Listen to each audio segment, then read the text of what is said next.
ফায়সালা কোথায় কোথায়? খালাস, আমরা এই আশায় আছি যে ফায়সালা তো আসমানওয়ালা দিবে, ইসলামের বিজয় হবে পৃথিবীময়, ইসলামের খেলাফত উড়বে, কালেমার পতাকা উড়বে।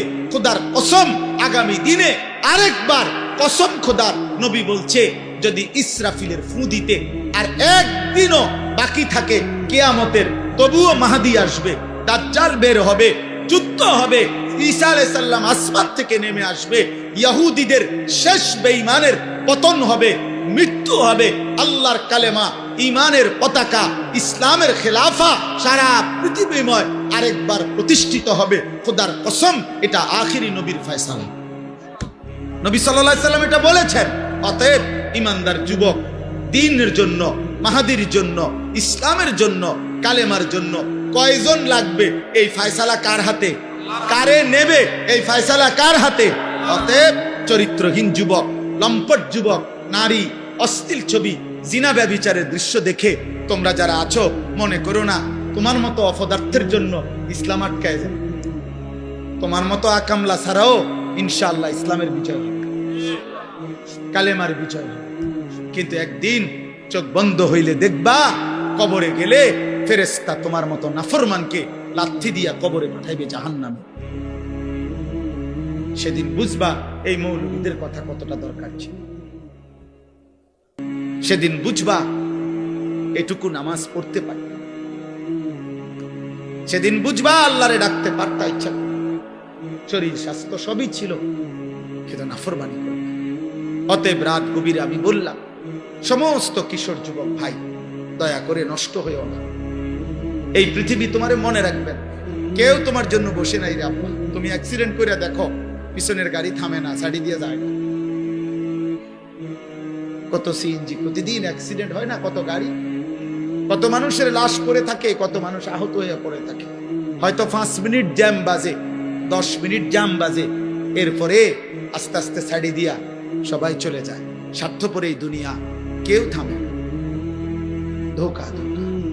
এই বন্ধু নামের যেসব শয়তান তোমার লগে এখন আড্ডা দেয়, নারী দেখে, ছবি দেখে, উলঙ্গ দৃশ্য দেখে, তোমারে ফুর্তি করে, এই হাইওয়ান তোমার বিপদে থাকবে না।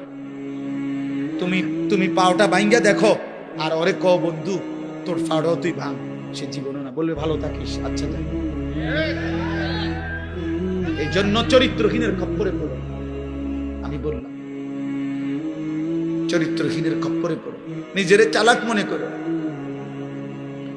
আম হাসিবাল্লাযীনা ইয়ামালুনা আস-সাইয়্যাতি আন ইয়াসবিকুনা, আল্লাহ বলে বান্দা ভেবো না গুনাহ করে আমারে ডিঙ্গায় লাইবা। আল্লাহ নিষেধ করছে, বান্দা পুলিশ, র্যাব, বিজিবি, আর্মি সব তুমি ফাঁকি দিবা, এই পৃথিবীর সব, আমারে ফাঁকি দিবা কেন? আমাকে ডিঙ্গাইবা কেন?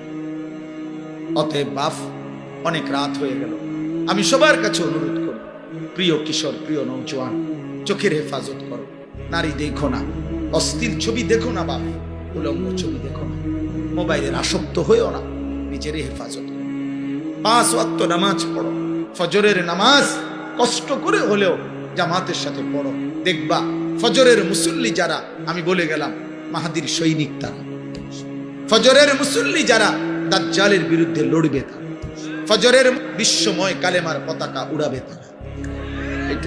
মাহাদির এবং ঈসার নেতৃত্বে দাজ্জালের বিরুদ্ধে, ইহুদিদের বিরুদ্ধে হাদিসের বক্তব্য হলো শেষ যুদ্ধ, চূড়ান্ত লড়াই ফজরের নামাজের পরে শুরু হবে।